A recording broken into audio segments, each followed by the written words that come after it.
Quem me conhece sabe que uma das coisas que eu gosto de fazer no meu tempo livre é cozinhar. Nem sempre é possível fazer isso, mas quando eu tenho oportunidade, eu gosto muito. E eu não sou uma pessoa que segue muito receitas, eu gosto de experimentar, de testar temperos novos, fazer coisas diferentes. Mas é verdade que também, quando eu preciso fazer uma receita diferente, uma receita nova, aí eu tenho que seguir direitinho passo a passo. Eu preciso ficar preso ao receituário. E esse vídeo, eu comecei com essa introdução e essa curiosidade a respeito de mim, para falar que aqui você vai encontrar uma receita também, mas uma receita daquilo que não deve acontecer, daquilo que não deve ser feito. Ou seja, aqui você vai ter o passo a passo que deve ser evitado. Afinal, uma das ênfases aqui do canal é manter a identidade adventista. E nesse vídeo eu vou falar exatamente como fazer o contrário, como perder essa identidade, como fazer da igreja adventista apenas mais uma igreja. E é claro, esse vídeo complementa o vídeo da semana passada, em que eu falei sobre os marcos da identidade, da espiritualidade, melhor dizendo, bíblica. Ali você vê quais são os pontos que nós precisamos manter a fim de conservar uma identidade bíblica, profética, assim como Deus nos chamou para ter. Nesse vídeo é justamente o outro lado da moeda. O que fazer para perder essa identidade, para nos tornarmos uma igreja como qualquer outra, uma igreja, portanto, genérica. E isso serve não para que a gente siga, evidentemente, essa receita, mas para que a gente faça uma autocrítica, uma autoavaliação e perceba se, de repente, um desses caminhos, um desses elementos, nós não estamos seguindo. Você sabe, eu também já comentei aqui no canal, que a espiritualidade cristã não é uma coisa unívoca, não é uma coisa só, todo mundo pensa igual. Existem vários modelos de espiritualidade cristã. E alguns desses modelos são tão diferentes da Bíblia que a gente até poderia questionar se de fato podem ser chamados de modelos cristãos. Mas, eu já expliquei aqui no canal, existe a formação da cristandade. É justamente quando os elementos da filosofia grega começam a ser incorporados pela teologia cristã.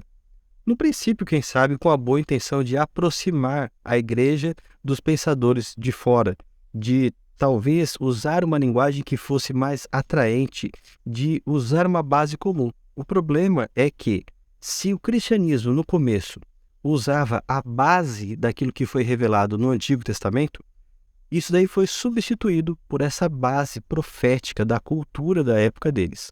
Com isso, nós temos a formação da cristandade. E se você já leu o livro O Grande Conflito, você percebe que é justamente essa tradição cristã que vai dar origem à escolástica e vai trazer para a igreja diversas crenças que não são bíblicas, como, por exemplo, a imortalidade da alma, a ideia de um Deus atemporal e tantas outras doutrinas, a intercessão dos santos, por exemplo, etc.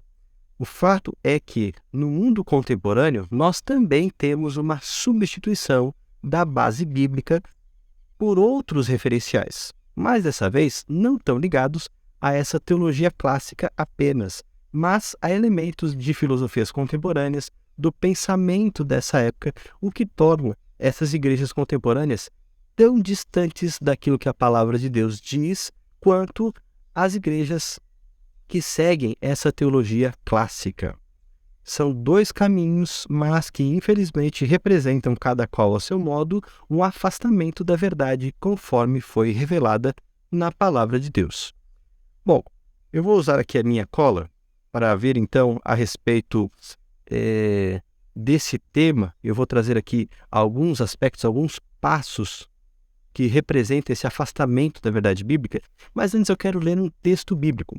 O texto está em Judas 1, verso 3. Amados, embora estivesse muito ansioso por lhes escrever acerca da salvação que compartilhamos, senti que era necessário escrever-lhes insistindo que batalhassem pela fé uma vez por todas confiadas aos santos. Isso está em Judas 1, verso 3, na Nova Versão Internacional. Esse texto é referencial dentro da carta. Judas está dizendo qual é a sua intenção.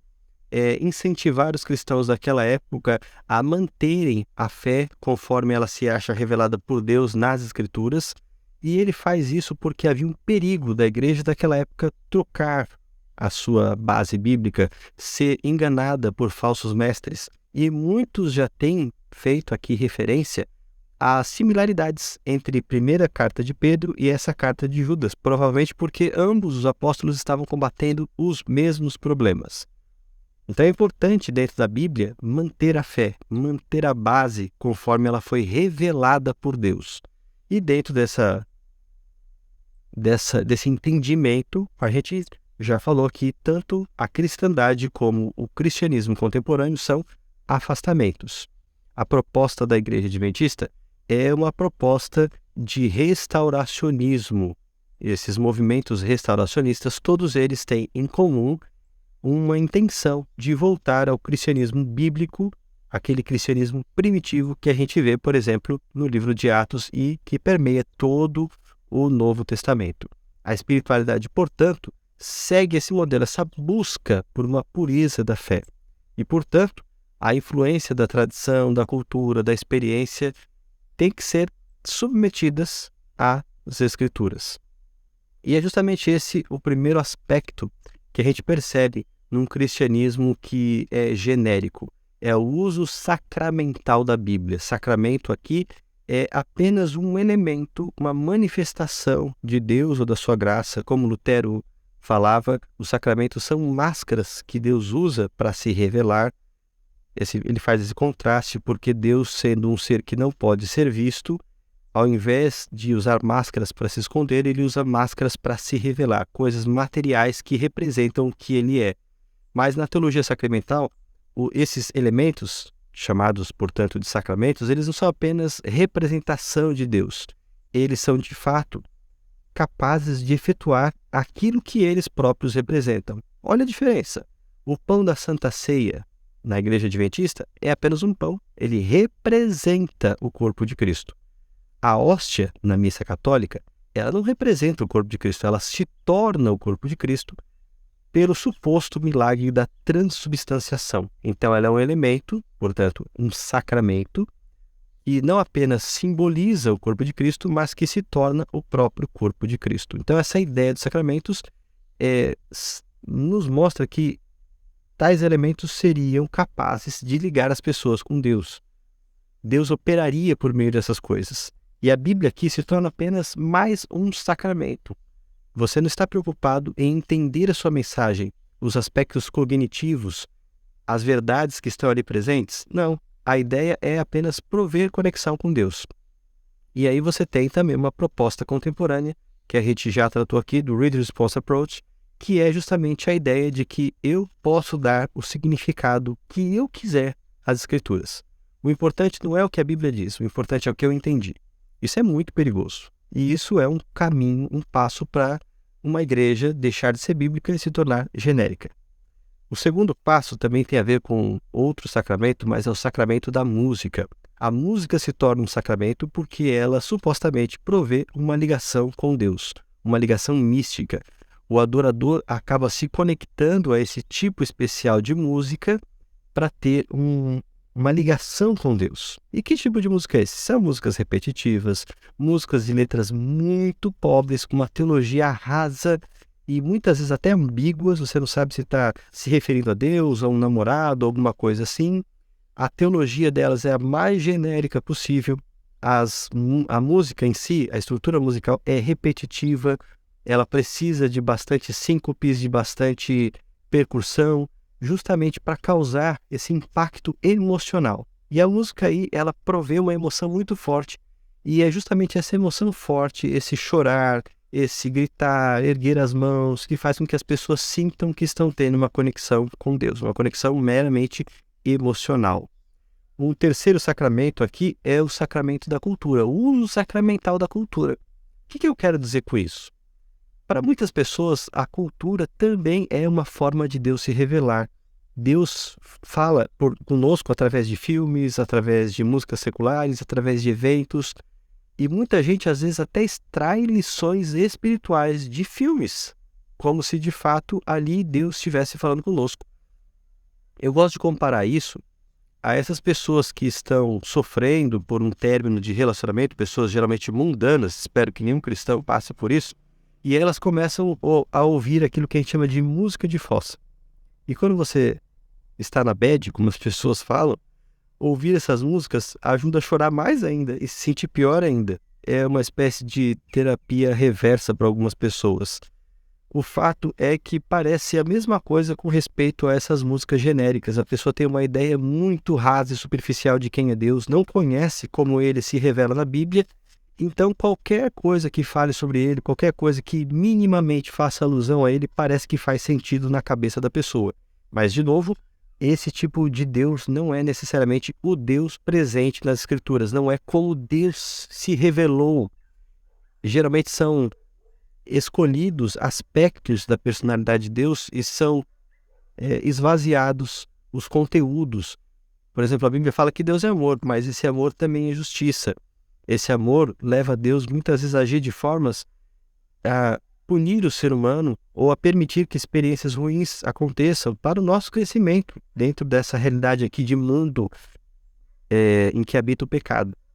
E esse Deus genérico do Facebook, das redes sociais, ele não tem essa mesma, como vamos dizer assim, ele não vai por essa linha que a gente vê tão claramente nas Escrituras. Bom, falando de Deus também, um quarto aspecto é a dessacralização de Deus. Deus é nivelado ao gosto, ao humor do ser humano. Deus não é apresentado mais na sua seriedade. Filmes, séries tratam a Deus com um certo bom humor, uma certa leveza. Sua própria figura muitas vezes é desconstruída. É muito comum, até como uma espécie de afronta, representar a Deus não mais como um homem branco, coisa que a Bíblia nunca disse, embora a figura de Deus seja apresentada em termos masculinos na Bíblia, mas ela nunca diz que ele é um homem branco, mas para contrapor a imagem tradicional que ficou na cabeça das pessoas, Deus agora passa a ser representado como uma mulher negra. É para chocar mesmo, para mostrar que Deus pode ser diferente. E brincar com essa ideia de Deus, tentar mostrar aspectos de Deus de uma forma completamente, vamos dizer assim, surpreendente, faz parte desse conceito da dessacralização de Deus. Além disso, eu tenho o contrário, que é a divinização do homem. Pode ver que boa parte da adoração contemporânea, ela não é feita para Deus. Meu amigo Levi Tavares gosta de dizer que a adoração é o presente do homem para Deus. Mas em muitas igrejas genéricas está se tornando a adoração justamente o presente do homem para ele mesmo, para agradar o homem, para exaltar o homem, para colocar em relevo as ações do homem. Muitas pregações já não são mais pregações bíblicas, mas você tem elementos daquilo que a gente chama de coaching, desenvolver talentos, de acreditar no potencial humano, de procurar exaltar o ser humano, em vez de exaltar a Deus, que é bendito eternamente. Além da divinização do homem, você também tem uma outra desconstrução, e aqui é o sexto elemento que eu quero trazer, a desconfiguração ou desconstrução da própria figura de Jesus. Pode ver que Jesus, ele em muitos contextos é aproximado com outros líderes religiosos. Líderes como Brian McLaren, um pastor conhecido da Igreja Emergente, e tem vídeo aqui falando sobre essa tendência da Igreja Emergente, porque eu tive a oportunidade de estudar isso durante o mestrado, fiz uma pesquisa a respeito disso, e estou bem consciente dos perigos desse tipo de tendência. E Brian McLaren, voltando aqui ao tópico, ele apresenta algumas aproximações entre Jesus e Buda em um de seus livros, para você ver como as pessoas elas querem diluir a religião cristã. É uma coisa você pegar um suco de uva puro, concentrado e colocar num copo de água e beber. Você vai sentir o sabor da uva, o alto teor de concentração. Outra coisa é você pegar esse copo do suco de uva puro e jogar isso em 2 litros de água e mexer bem. Você vai ter o mesmo suco de uva, só que agora ele vai estar diluído, ele vai perder muito da sua essência, da sua característica. E é o que se quer fazer com Jesus, apresentá-lo de forma descontextualizada, ambígua, ou mesmo aproximá-lo de ideologias, como se ele fosse apenas, por exemplo, um revolucionário. Ou no dizer de Elton John há alguns anos, quando, na sua opinião, ele expressou que Jesus seria apenas um homem gay muito sensível e compreensivo.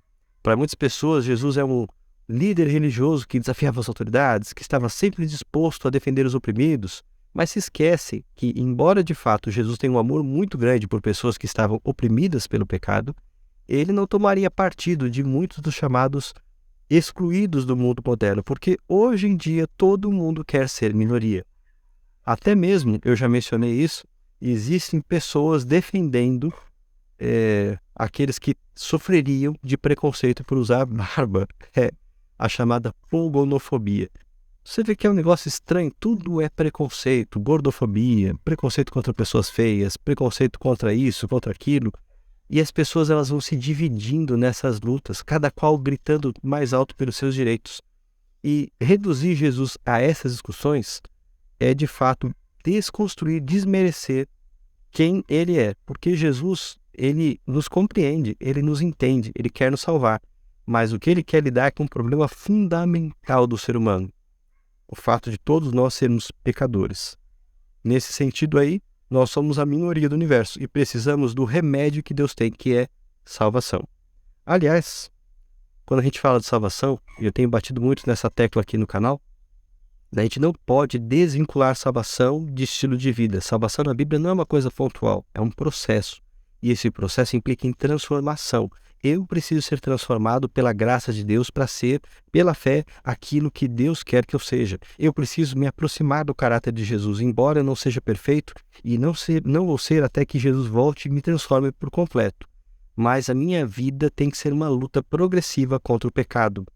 Eu não preciso me acomodar e dizer, bom, Jesus é meu Salvador, então eu posso ficar onde eu estou e Ele vai me salvar de qualquer jeito. Não existe essa ideia universalista na Bíblia de que Deus vai salvar todas as pessoas. Deus vai salvar aqueles que aceitaram seu plano e se submeteram em obediência, pela fé, àquilo que Ele pediu. Portanto, quando a gente acha que usar brincos, tatuagens, opção sexual, tudo isso é assunto de menor importância, o que realmente interessa é ter Jesus no coração, esse é um excelente passo para nos tornarmos uma igreja genérica. Recentemente, até um grupo que saiu da igreja adventista estava promovendo um evento, um grande evento, onde ocorreram alguns batismos. E o líder, um ex-pastor adventista, disse durante esse evento que o batismo não pode ser vinculado à doutrina, que é importante aceitar Jesus. Amigo, é tanta ignorância, é um pensamento tão raso, porque até aceitar Jesus é uma doutrina. Tudo que você crê é doutrina. E quando você vê na Bíblia, você percebe que aquelas pessoas que eram batizadas seguiam os ensinamentos dos apóstolos. Nunca na Bíblia alguém é batizado para viver de forma diferente do exemplo do Mestre. Ser cristão é justamente adotar o estilo de vida proposto por Jesus dentro da comunidade de fé que ele separou para isso.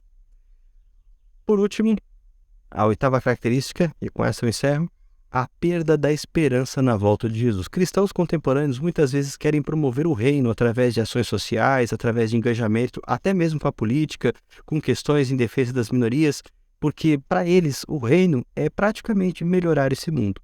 Mas esse mundo não tem melhora. Podemos fazer a diferença. Jesus mesmo disse que os pobres sempre os teríamos conosco e que deveríamos dar atenção a eles. Mas a solução definitiva para o mundo é o retorno de Jesus. Não podemos perder essa perspectiva de que estamos no final dos tempos, que pouco tempo nos resta e que temos que nos preparar para o grande evento de todos, que é o retorno de Jesus. Esses são as 8 coisas, as 8 características de uma igreja genérica.